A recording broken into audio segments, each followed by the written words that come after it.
All right, so we're on the 12 Superduty with the 6.2, the one that the other dealership told the customer it needed a body control module. That's why it was cranking and not starting, and that was not the case. It was a broken wire out front by the radiator.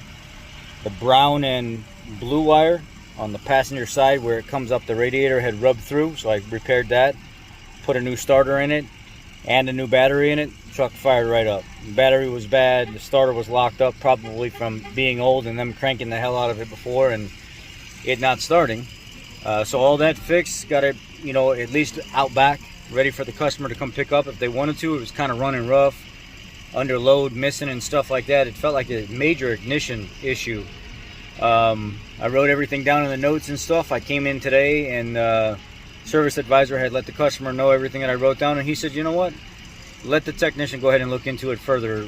I guess they like the service so far, instead of being charged thousands of dollars by other places that was taking them in the wrong direction anyway. So I ended up getting the ignition issue fixed. It had a number 5 ignition coil bad. The power supply was good and the return wire was good going back to the computer, but the coil itself, where the ignition connector, it was not sitting on there correctly, and part of the tab is broken off, so it's not secure on there. You have to zip tie it on there.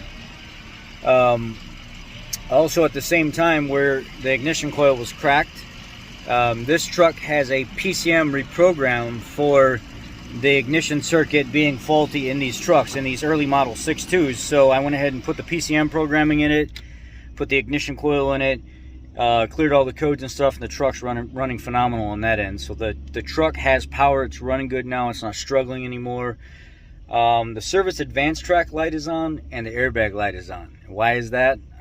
I do have bad news in this instant. If it's going to be a work truck, you drive it the way it is, and you just tell the guys, be careful, don't get into a big, heavy stopping event where you need ABS, because what's going to end up happening is there's no power being supplied from fuse 36.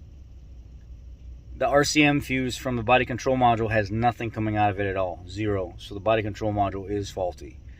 There should be a main power supply coming directly from it, and there's not.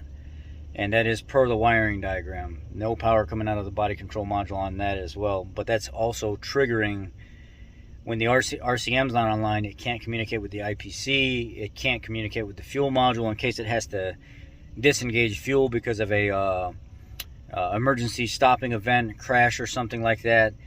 And also the ABS module can't talk to it, so the advanced track light is going to be on and the airbag light is going to be on. So that's going to be triggered with the little squiggly wheel lines or whatever for the advanced track.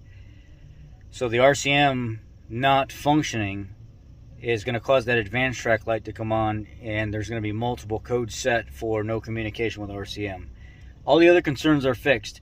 New starter, new battery, repaired wire, new cylinder 5 ignition coil, PCM reprogram for the newer updated software for the ignition coil driver, and everything 90% fixed. Now it's going to be back on the customer at this point.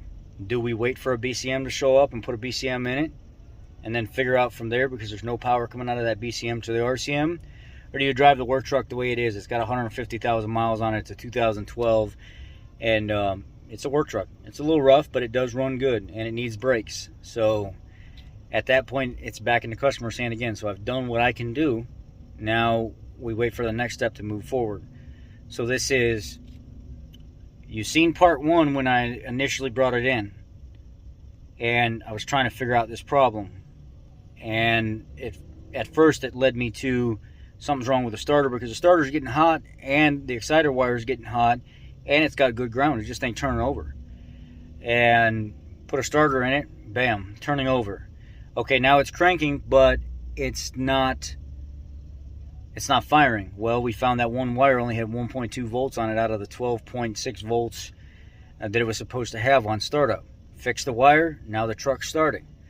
So part 1 was getting to the starter to figure out what was going on. Part 2 was fixing the starter and fixing the wire to get the truck running and operational. And now here we are in part 3, trying to fix the last little things that are ailing this truck.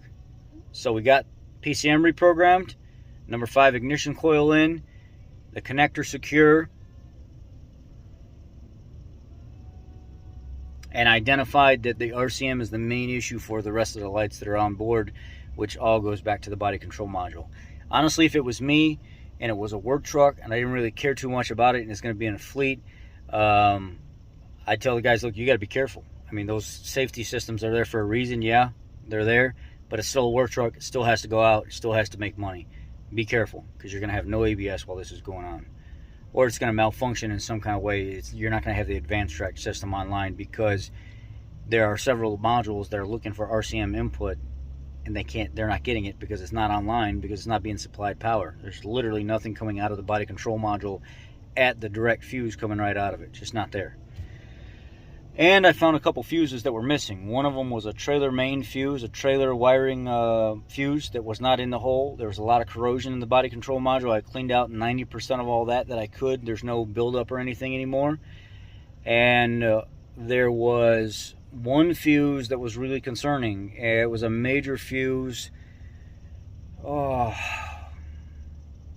There was a bunch of fuzzy growing inside the 30 amp fuse. Top left corner of the BCM, there's a 30 amp, then another fuse, then a 30 amp. And one of those fuses had a lot of green fuzzy stuff growing in it, so I pulled that fuse and put a 30 amp in, and it was literally dropping 10 volts across that fuse because of all that fuzzy crap that was building inside it.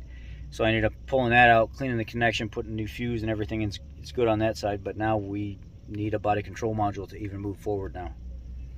So the body control module that was originally quoted for the no start condition was not the actual concern. It was not the actual fix for getting the truck to this point like the other dealer had thought. The body control module is going to be more for the simple stuff by fixing the RCM so it can communicate. That's where we're at. Y'all be blessed.